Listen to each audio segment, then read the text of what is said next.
drugs involved. You wish to report a murder? Attempted murder. That's not so serious. Not when you downgrade it from murder, but when you upgrade it from room service, it's quite serious.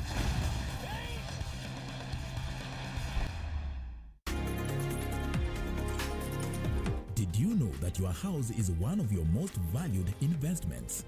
Get your domestic package insurance cover. This includes house and its contents, domestic servants, owners and tenants' legal liability. Now you know. IRA, promoting insurance, protecting the insured.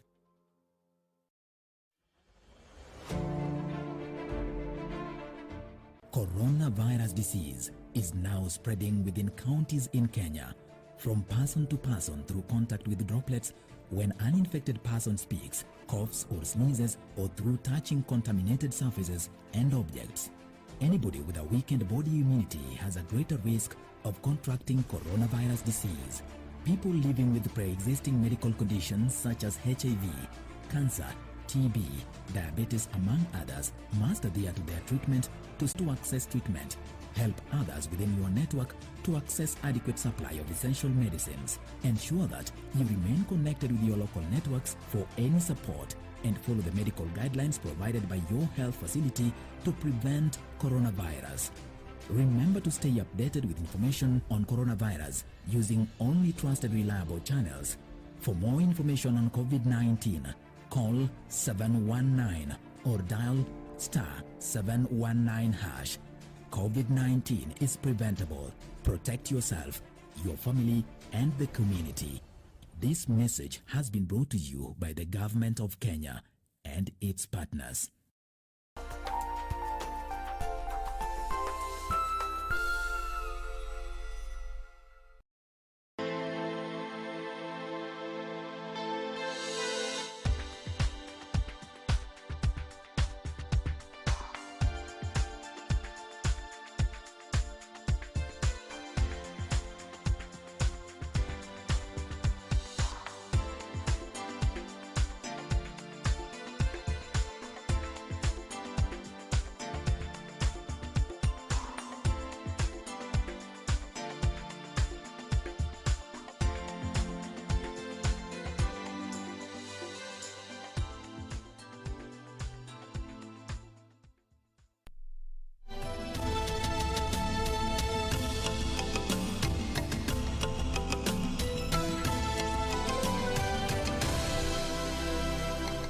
Well, good evening. Thank you for joining us for tonight's edition of Channel One Weekend with me, Richard Munga, as we strive, of course, to bring you the latest, be it in politics and, well, being a Saturday, a couple of sports stories lined up for you.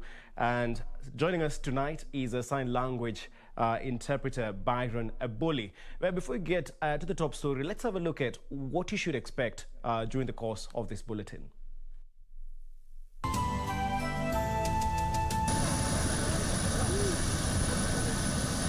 These troops have been out for the last 21 months.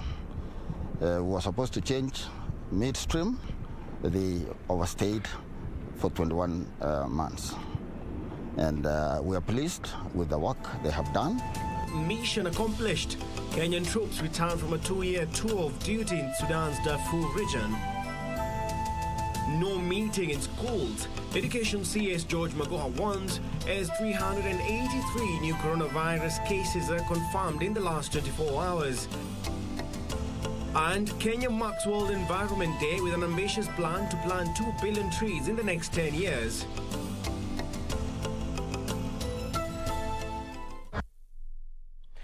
Now, on to a top story tonight, whereby the 75 Kenya Defence Forces officers who were sent to help restore peace in Sudan's Darfur region have returned back into the country. The troops, comprising military police personnel, returned home after their tour of duty and the closure of Darfur peacekeeping mission. The gallant soldiers were received by the Deputy Army Commander, Major General Albert Kendego.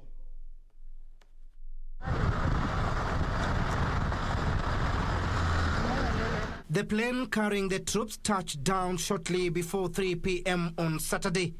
The troops were part of a team sent to Darfur in 2019 to help end the decades-old conflict. From the cases, 377 are Kenyans, while 6 are foreigners. 234 are males and 149 are females. The youngest is a 7-day-old infant, while the oldest is 96 years old. Total confirmed cases now stand at 172,325. Kisumu registered the highest number of the cases with 54, followed by Nairobi with 53. Kisii 37, Kilifi 33, Kericho 29, Uasin Gishu 22, among others. 33 patients have recovered from the disease, 18 from various health facilities, while 15 from the home-based and isolation care program. Total recoveries are 117,502. Unfortunately, 24 people succumbed to the disease, all being deaths reported after conducting facility record audits on diverse dates in the months of April and May. Total fatalities now stand at 3,264. Beatrice Getonyang-Etich, Channel 1 News. Contestants for the KIAMBAA parliamentary seat, of course, are now playing every trick in the book to woo voters ahead of the July 15th by-election. A Jubilee candidate was in Gashie launching a campaign targeting the youth said to be facing depression, while UDA will be in the same place on Sunday selling their Wilbur manifesto.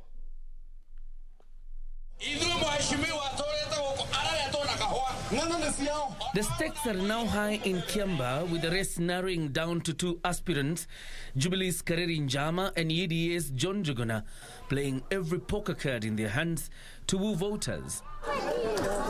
Kareri Njama was in Gashie, the populous area dubbed the swing ward, flagging off over 300 bikers and border riders as he launched a campaign that he says is meant to end depression among the youth in KIAMBAA. Njama says youth in the urban areas of Gashie and Kihara have turned to drugs and substance abuse, with some ending in suicide. The candidate attributing the social vices to disruptions caused by the COVID-19 pandemic. COVID has really affected a lot of families. Jobs have been lost. A lot of families have been separated because of COVID. And this being a new lifestyle, nobody was ready for this kind of lifestyle. We have married more than 20 young men of over 30 to 40 years, and most of them are not married. It is very, very touching that we are having people who are selling drugs, people who are selling bangi, people who are selling changa, and other alcohols that are killing our young men. Njama has pledged to continue helping the youth in the constituency through his foundation, even after the by-election. We have come up with a trust fund that will support the young mothers within KIAMBAA constituency. We have close to about 100 riders from this place, and we are going to make this an annual event.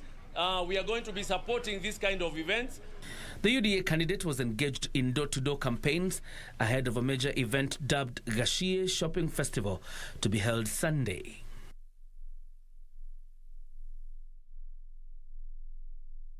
Now, the government plans to plant 2 billion trees in the next 10 years, with every county expected to receive 45.2 million seedlings.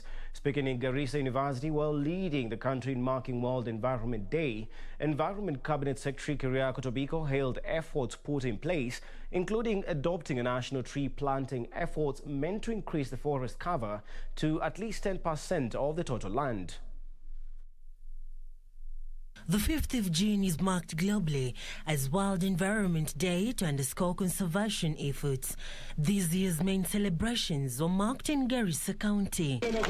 Speaking at Garissa University, Environment Cabinet Secretary Keriako Tobiko acknowledged steps taken to reduce degradation, such as planting 1.4 million trees in the Mau forest, calling for more conservation efforts. Adoption of clean energy policy.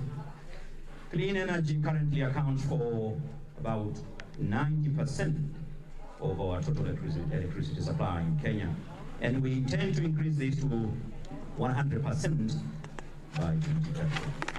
Environment and Forestry PS Chris Kipto saying the ministry is on course to develop smart agriculture with plans to plant 2 billion trees in the next 10 years, with every county expected to receive 45.2 million seedlings. And we have decided to support through public sector and private sector. In public sector, we are using schools with the water and land, and we have identified 1,400 schools. However, Garissa County Governor Ali Korani decried what he referred to as climate change injustice in the area. He urged the Ministry of Petroleum and Mining to revoke all the mining licenses granted to individuals and companies operating in the area. 30 years later, today you can only get water whose quality is very poor at 320 meters. In Nairobi, various bodies and corporations came together to clean the Ngong River, plant trees and clean the streets. There is not even facility for the waste disposal and waste management around here. So they just find the river the easy way. Environmental effects due to degradation spilling into loss of lives and property. We are even still trying to see the two guys who got lost.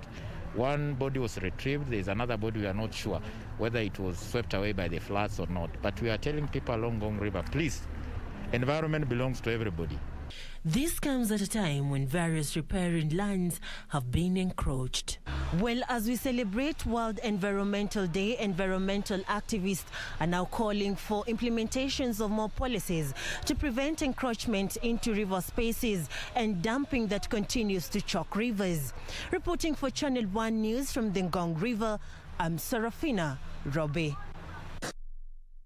Thank you very much, Serafina Robi, for that report. And indeed, World Environment Day's theme for this year is ecosystem restoration, which basically means assisting in recovery of ecosystems that have been destroyed, and as well as, making sure that those that have not been destroyed are still intact.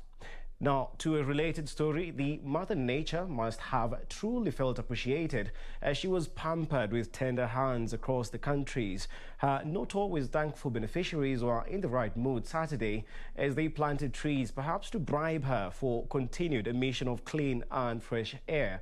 Members of Kenya Scouts Association, for instance, literally cleaned her up in Nairobi's Kibra. All that to mark the World Environment Day. In commemorating World Environment Day, the Kenya Scouts cleaned up the surroundings of Kibra and planted trees to mark the day. In a cleanup exercise, the Scouts rid the pavements of plastics and solid waste material along riverbanks as part of extensive efforts to conserve the environment. Kenya Scouts Association has 2 million young people who have taken the initiative to plant 1 million trees across the 47 counties.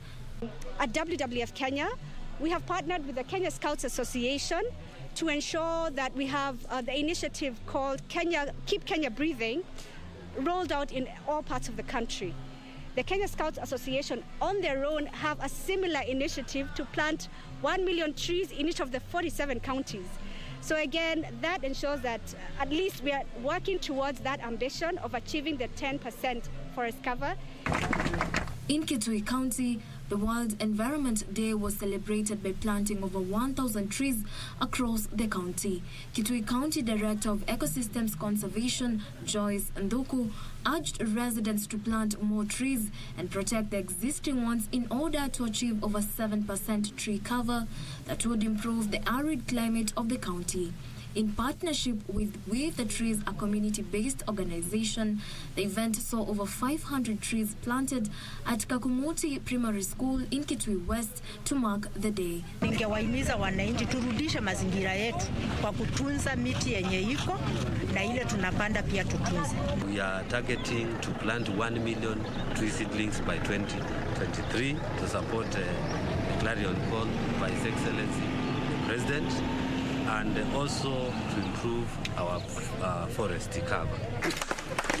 Meanwhile, UN Environmental Assembly Vice Chairperson Ado Lomas joined members of the public and police in Mwala, Machakos County to mark the World Environment Day. The event that took place in Kasolonga and Masi police stations seek to realize over 60,000 seedlings in various police stations across the country. Lomas challenged the community to develop tree planting habits that will fight climate change by increasing tree cover.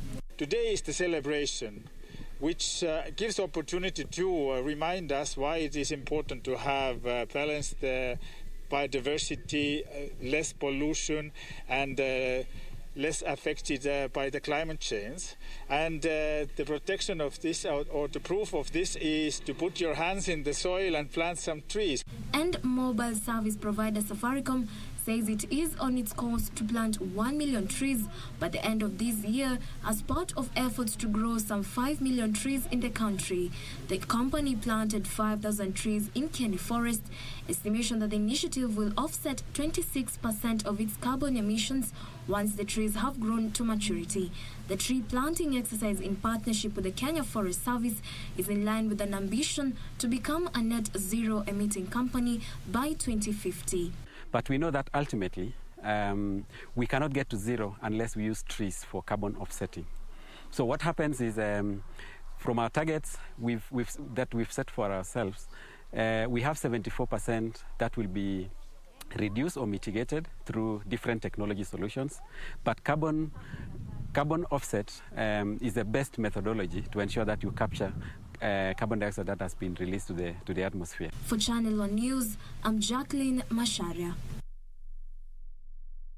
Of course, important to remember you can help save or restore the environment by various means, not only planting trees. You can remove the pressures that environment faces that threaten its degradation.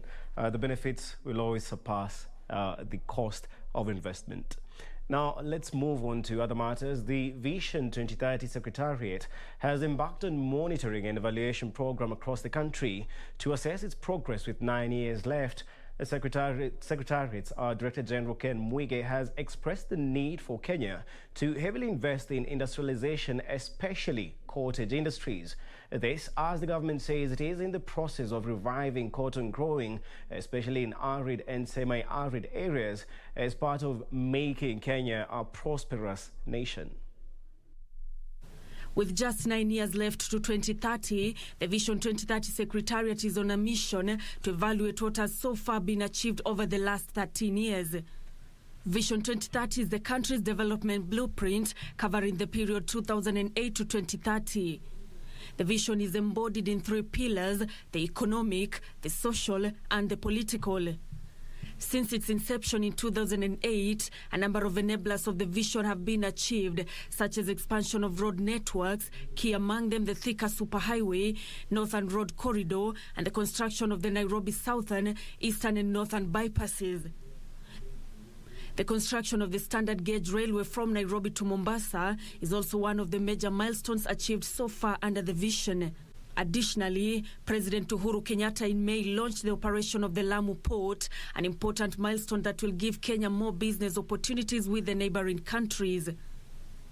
The monitoring program aims at identifying the weak links and addressing gaps towards the achievement of the goal.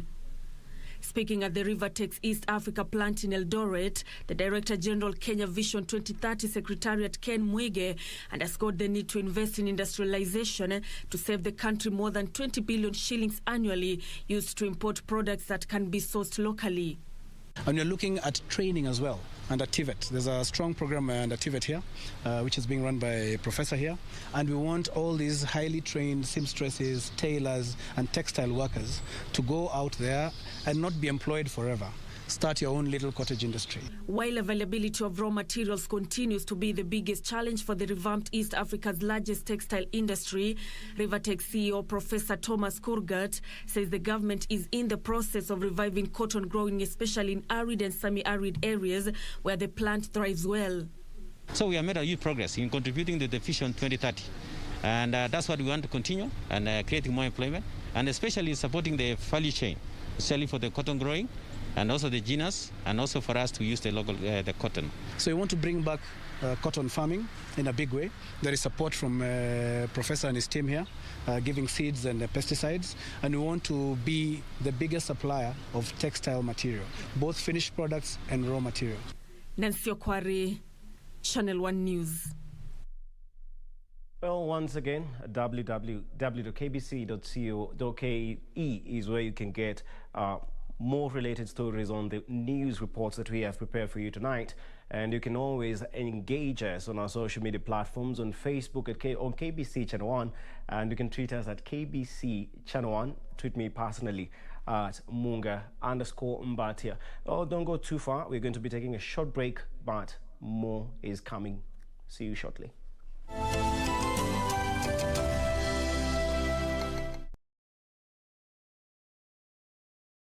Je, umeomoka? Kama hujaomoka kwenye QuickBin ndio mambo yote. Hapa tuko na fridge, kodi yake ni CM. Tuko na gas cooker, kodi yake ni CK. Tuko na TV, kodi yake ni TV. Tuko na simu aina ya Samsung ni SM, ama Oppo ni Oppo. My friend, mahali popote unanitizama, eka hizo kodi zake kisha utume kwa 4032353. 4032353, alafu utakuwa unaomoka na hizi bidhaa. Kumbuka, kwenye QuickBin ni bidhaa bora zaidi kwa bei ya chini kwa chini. Did you know that disease and accidents occur suddenly and when least expected? If you have a medical insurance policy, it gives you peace of mind knowing that your medical expenses will be catered for by insurer up to your policy limit. Now you know. IRA, promoting insurance, protecting the insured. This weekend on KBC Channel 1. What happens when physical, emotional, and other violence happens within the home? 2006, that's when everything started. Yeah, it started with one slap, the next time blows. Twice you ended up in hospital. Even this finger, he broke this finger. Because one of the way that you are able to fight back your abuser is to start speaking out. Kenya has refused to make marital rape an offense recognizable in law. Who is teaching our young people about marriage? She needs to pursue her divorce. So why haven't you done it? I was waiting for the right time. Okay.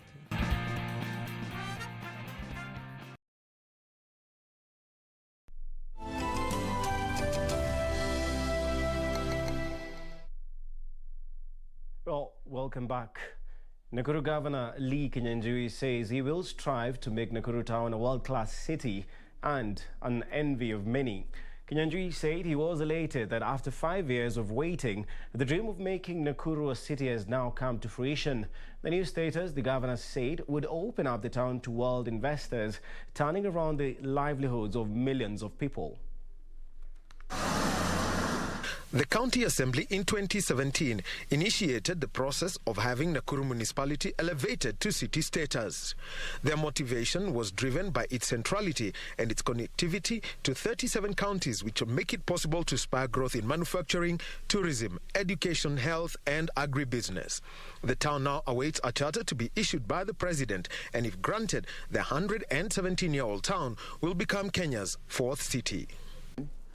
We mapped out the whole of Nakuru, specifically the municipal part of it, and we tried to look at ways in which we can be able to spur economic growth, increase the infrastructural investment, and also create employment for our people.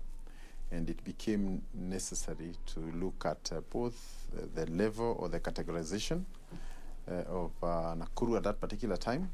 And after further consultation, it was felt that we needed to elevate ourselves so that we could reach a level where we could also be able to attract more investment, more tourists, more industrialists, and so on and so forth. With a growing and young population, vast land for expansion, an unrivaled ecosystem comprising of an adjacent Lake Nakuru National Park, the Menengai Crater, and an inland container depot, a stone crater, the town is an investment magnet. Okay, there are several things that comes with the city. Number one is increased traffic of people. So we are asking the county government and also the national government to put infrastructural plans to know how they will accommodate more people who are coming to invest, who are coming to visit. Locals are calling for a sustainable planned investment to match its status. Established as a town in 1904 and given a municipal charter in 1952, Nakuru is now waiting for President Uhuru Kenyatta to assent to the application made by the county government that Nakuru becomes the 4th city in the Republic of Kenya. Reporting for Channel 1 Weekend in Nakuru town, I am Daniel Wahome. Nakuru city, indeed. Rolls off the tongue quite well, frankly. Now to other matters. The government will, in the next 21 days, conduct an audit of land ownership in Tulele, NAROK County to pave way for the issuance of title deeds to some 7,000 residents in the region. Land's Principal Secretary Nicholas Muragori says land officials will be camping in the area to resolve outstanding issues and ensure the exercise is conducted within the confines of the law. Residents of Ntulele, NAROK County have been waiting for land title deeds for 40 years. The long wait will be over soon after the government announced the commencement of a process that will see the locals get their hands on the important document. Speaking when he visited Ntulele area in NAROK sub-county, Land's Principal Secretary Nicholas Muragori said the issuance of title deeds has taken this long because the state has been keen on ensuring the process is guided by law. Ntulele is a very special area for many people, and particularly for this county because it neighbors NAROK town. And the future growth of this town may be also towards that direction. Therefore, it's very important that the people there are able to benefit from future growth of NAROK towns. We are also working closely to ensure that people in NAROK town and no other towns within the county also get their title deeds. About 7,000 residents are set to receive the title deeds. Land officials will be camping in the area for the next 21 days to ensure the process is not appended by disputes. This process will ensure that we get over 7,000 title deeds, and the exercise is being funded by national government, by working closely with the county government, and therefore it's free to wananchi.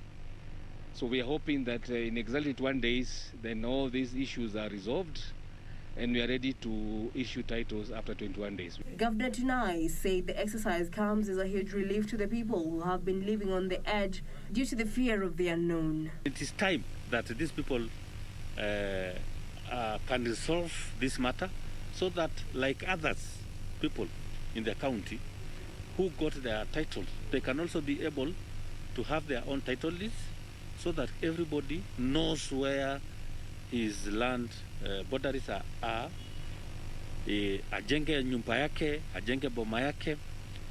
Kwa hivyo naomba ushirikiano wa viongozi wote ili tuweze kutatua hili tatizo, na baada ya siku 21 tuwe tumemaliza hiyo kazi.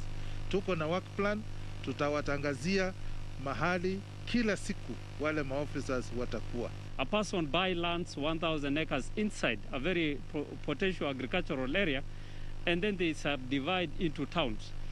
And very soon we might be importing food from Tanzania or Uganda because we lack planning of this agricultural land. Reporting for Channel 1 News, I'm Jackie Wambiru. Now, the Commission on Administration of Justice has challenged Kenyans to acquaint themselves with the Access to Information Act. This, the Ombudsman says, will enable them get quality services from government offices. The Commission has further urged county governments to facilitate translation of the regulations to local languages so that more people, indeed at the grassroots level, can have access to it. Speaking in NAROK County during a training session for government officers and community leaders, the Commission's chairperson Florence Kijuju said the right of the public to know is fundamental in decision-making and proper engagements with the government. She, however, regretted that despite the National Assembly having passed the Access to Information Act of 2016, there are still some gaps in information. Much as the counties and the national government is serving its people, most of the services that are supposed to be given to the citizens, the information is not released. For example, like the 30% procurement, this is supposed to be given to the youth, to the women, to the marginalized, to the vulnerable. But because they don't have information, most people would like to get the tenders from the counties, then don't tender for these processes. Then you find that most of these people are left out. Meanwhile, Busia County has launched a 65 million shilling fish pond project in partnership with Kenya Smart Agriculture Busia to help meet the demand for fish in the country. Busia Deputy Governor Moses Mulomi says the project will help enfranchise the local community by providing jobs and food. Kiasi ya samaki tunayokuza ni karibu tani milioni 100 peke yake na mahitaji ni milioni 600. Ndio kusema bado tuko chini ya mahitaji ya Wakenya kwa upande wa samaki. Na ndio kusema market ya samaki ni kubwa. Also, Environment Cabinet Secretary Keriako Tobiko has asked the Maa community not to relent in preserving their rich culture for posterity. Tobiko is, however, calling on the Maa community to shun cultural practices such as female genital mutilation. So let's be proud about our culture, and we are proud about it. The Maa culture is a very beautiful culture, but there are some cultural practices that are outdated na hiyo lazima tuyaondoe. Finally, businesswomen in the Embu open air market are calling on the authorities to install street lighting and beef up security in the area. This amid a spike in alleged cases of theft and sexual harassment targeting the women on their way home from the market. Saa ingine tukitoka kwa soko tunaibwa kila kitu. Una pesa, una simu, una nini, hata kitambulisho pia tunakuta kwa parapara. Yusuf Farah, Channel 1 News.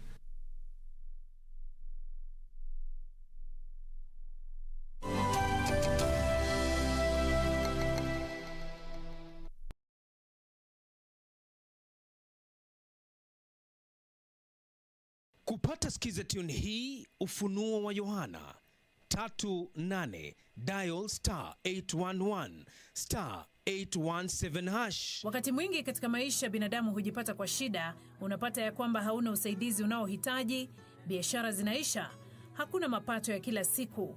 Lakini hata kwa hayo yote, Biblia inasema ya kwamba katika kitabu cha Ufunuo wa Yohana mlango wa 3 mstari wa 8, na yajua matendo yako.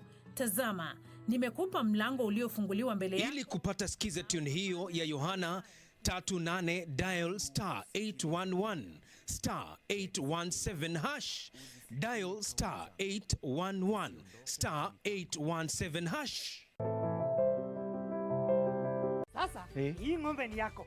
Asante. Hii ng'ombe itatoa maziwa mengi kabisa. Sasa shida ya school fees imeisha. Jen, chukua hii. Hebu nikuulize, hii maneno nasikia ya bima ya elimu inaweza kuwa namna gani mtu anachukua? Process ya kuchukua insurance cover yote ni rahisi. Hata niko na cover ya gari yangu. Kwanza unajaza proposal form kama hii na uijaze wewe mwenyewe. Na kama haujui kusoma, uijaze na mtu unayemwamini. Hakikisha ile majibu umepatiana ni sahihi na ni ya kweli. Pia thibitisha insurance cover imeangalia masilahi yako. Na usiwahi sign proposal form ambayo haijaandikwa kitu chochote. Pia ukumbuke kujitolea photocopy yako.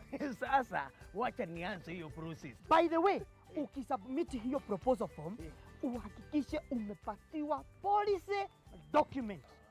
Uisome na uielewe. Hiyo ndio thibitisho ya kuwa una bima. Asante sana. Ujumbe huu umeletwa kwako na IRA. The greatest rally in the world is back in Kenya. Catch all the action of WRC Safari Rally live and exclusive on KBC Channel 1 from 24th to 27th June. See the world's best drivers navigate their machines on Kenya's rough terrain at breakneck speeds. Experience the thrills, adrenaline, drama and excitement as man and machine do battle. Don't miss out. WRC Safari Rally, live and exclusive on KBC Channel 1, your true sports partner.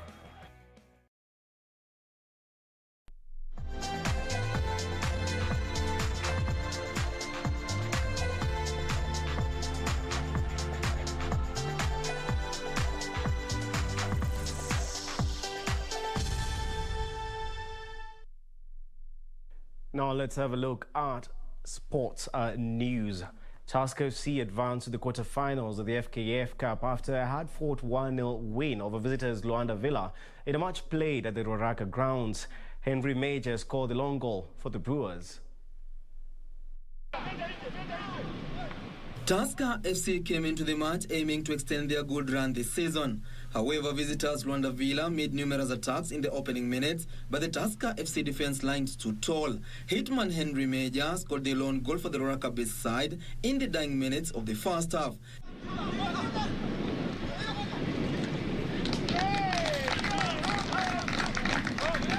You cannot score every chance you get, but you know also fatigue somehow because you have traveled. 3 games in 1 week is very difficult. Yeah, there's a fatigue, but we are coming up well. I'm convinced with the result because I was playing an experienced side, and we also had our shares, but we didn't convert them into goals. But it was a good game. I'm happy with the performance of the boys. In another match, Equity advanced to the quarterfinals after trouncing Veg Pro 2-1 at Thika Stadium.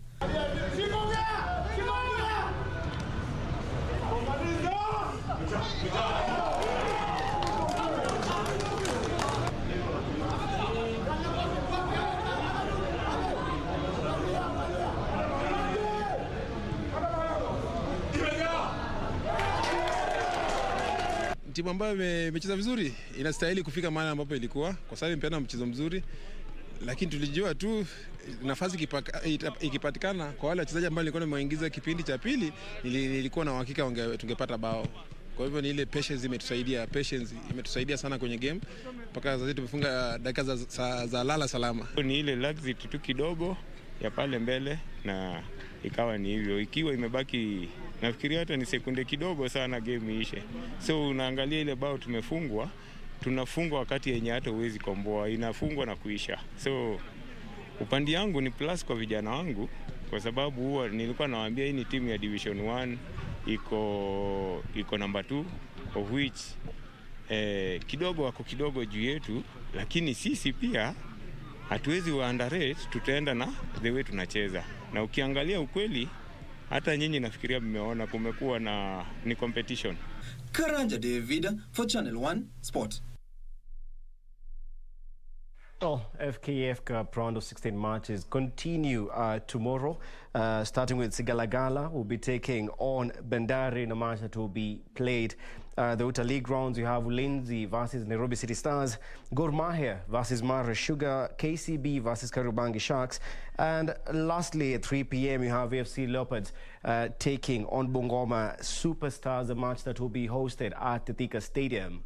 Now, to more sports, the national boxing team head squad assistant coach David Munuhe says the boxers are in tip-top shape as the team intensifies training ahead of the Tokyo Olympic Games that are slated for the 23rd of July to the 8th of August. Kenya will be represented by 4 boxers at the Olympic Games in Tokyo.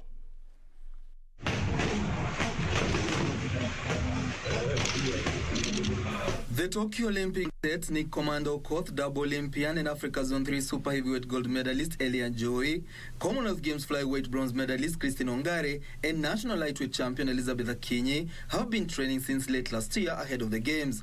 Assistant coach Dave Munuhe is adamant the boxers are well prepared ahead of their assignment. Munuhe says they are currently working on critical areas so as to prepare the boxers well ahead of the Olympic Games. Mazoezi imekuwa ya kufana kwetu.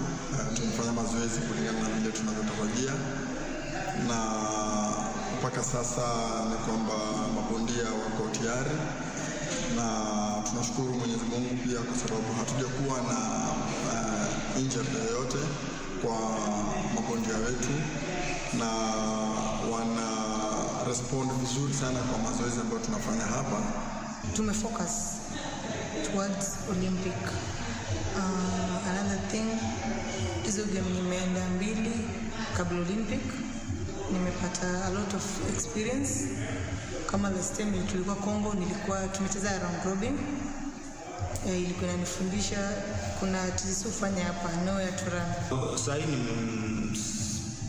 Sasa tunawakia naona nguvu iko, kuna nguvu na kufaitia hewa saa hizi na speed ya mkono. I hope ikifika Olympic shape itakuwa juu. The Olympic Games will be the third assignment for Hit Squad after Zone 3 Championship and Konstantin Krotkov Memorial International Boxing Championship. Karanja David for Channel 1 Sport.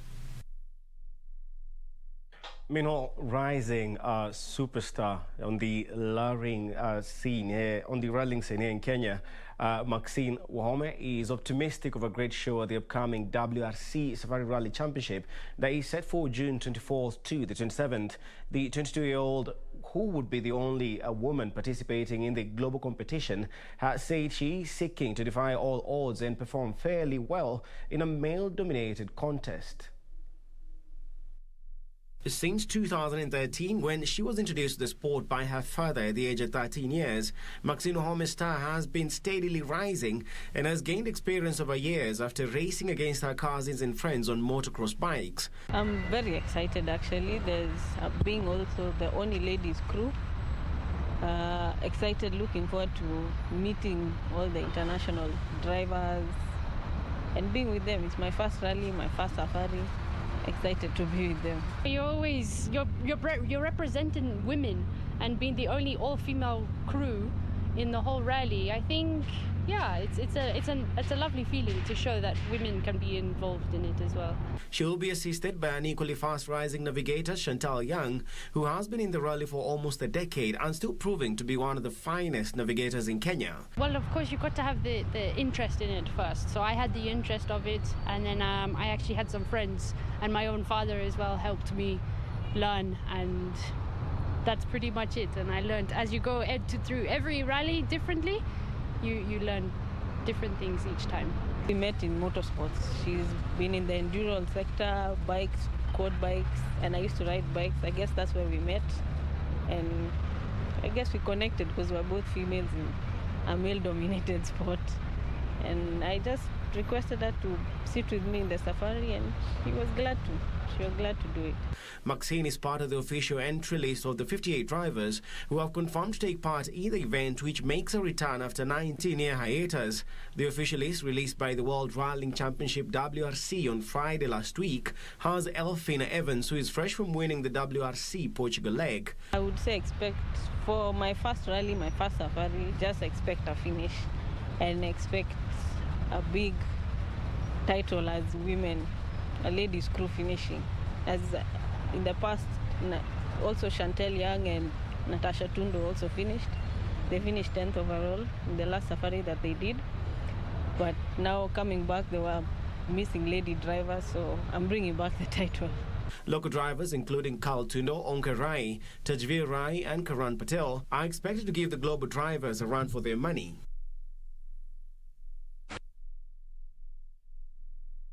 I keep saying KBC Channel 1 is your true sports partner, and from time to time, we always prove, you right, and hence you should note it's important to remember that KBC Channel 1 will be bringing you the Safari Rally starting the 24th till the 27th of June, live and exclusive.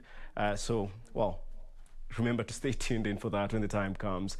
Let's have a look at other sports, whereby former league champions Kenya Prisons men's volleyball team have stepped up training ahead of the third leg of the Kenya Volleyball Federation League, slated for June 12th in Kakamega County. The Prisoners must put up a good fight as the battle for playoff slots intensifies.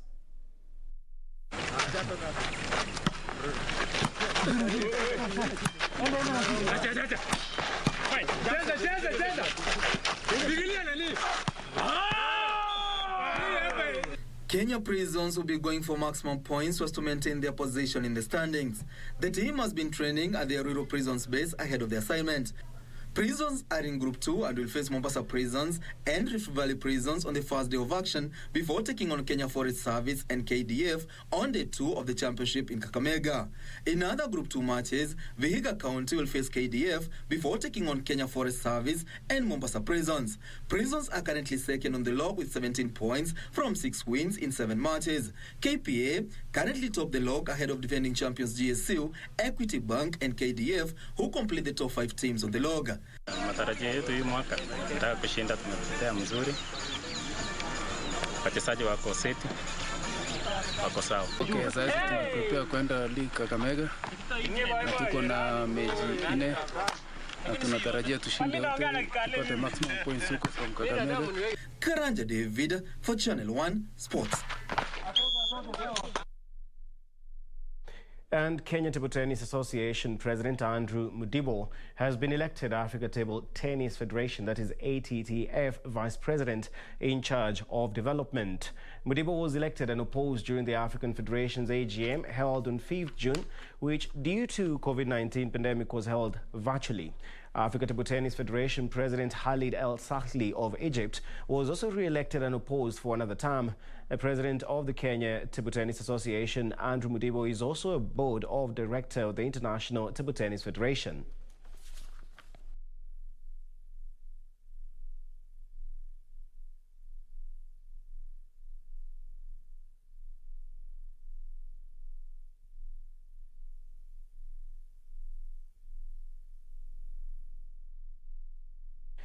Panel Munga will run his first competitive 42 kilometers race in the Eldoret City Marathon tomorrow. Munga, who hails from Taita Taveta, is also a previous Philadelphia 21 kilometers champion and will take to the field alongside 2,000 athletes. The organizers are also using this year's race to raise awareness about climate change through a tree planting initiative as the world marks World Environment Day, Uasin Gishu County Governor Jackson Mandago postponed the event in late March from the previous 11th April schedule, following orders by President Uhuru Kenyatta that all sporting events in the country, as part of the measures set to curb the spread of COVID-19, be suspended. The total prize money for the podium finishers is 18 million shillings, including 3.5 million shillings for the winners, 1.5 million shillings for second place finishers, and 1 million shillings for those who finished third. In addition, the top 20 finishers will all get various cash prizes, with Safaricom, who are among the event sponsors, providing phones and airtime to the winners.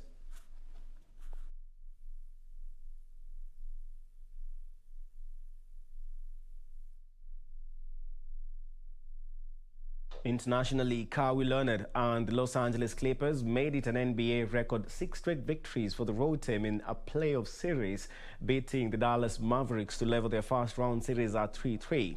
Despite trailing for most of the game, the Clippers outscored the Mavericks 31-20 in the final quarter, sending the playoff series to a game 7 decider. Apologies.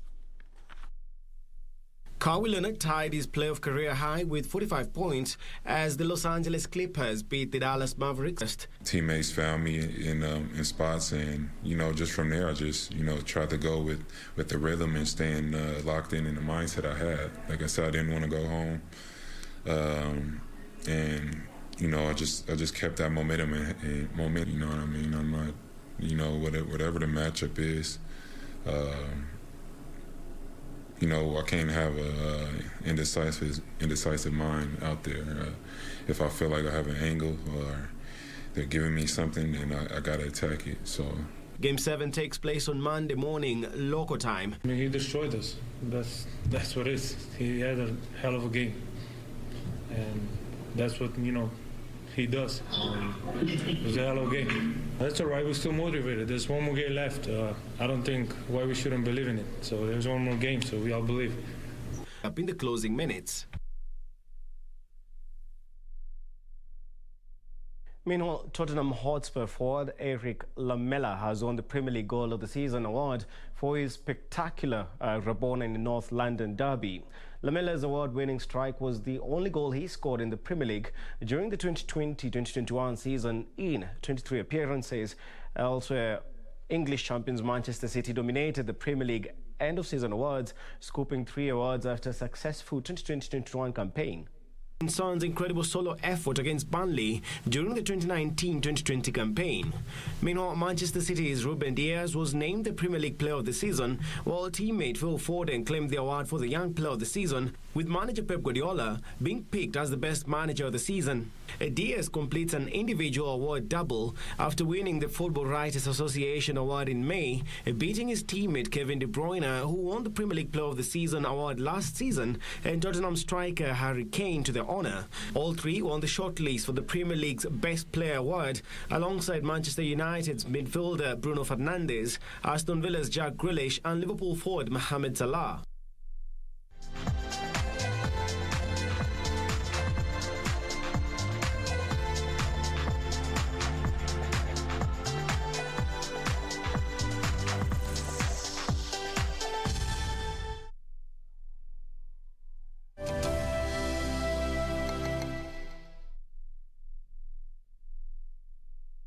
Well, that's all we have for sports. But just before we go, let's have a look at world news, whereby armed assailants have killed around 100 people in an attack on a village in the north of Burkina Faso, President Roch Kabore has said.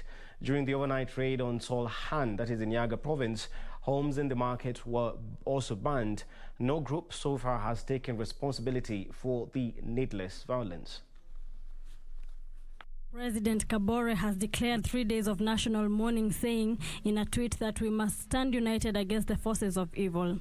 The security forces are currently looking for the perpetrators, he added.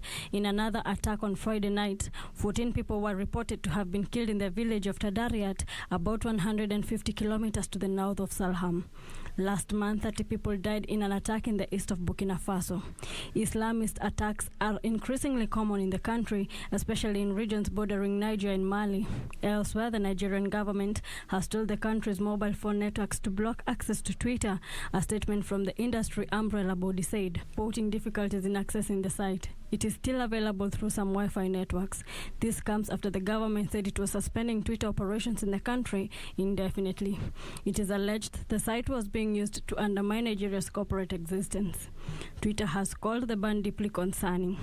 Meanwhile, the G7 group of advanced economics has reached a deal on taxing multinational companies.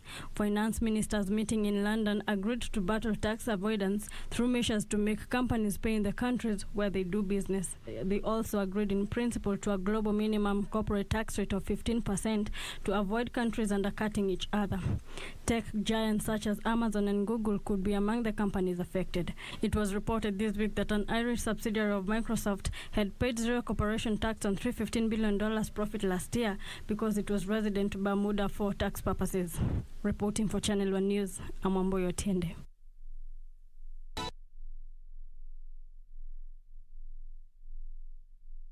Well, that surely does wrap up Channel 1 Weekend for tonight. But always remember, for more news, log on to our website, www.kbc.co.ke. Political news, human-related stories, of course, business and sports are all available on there. Well, Byron Abuli has been our sign language interpreter. I'm Richard Munga.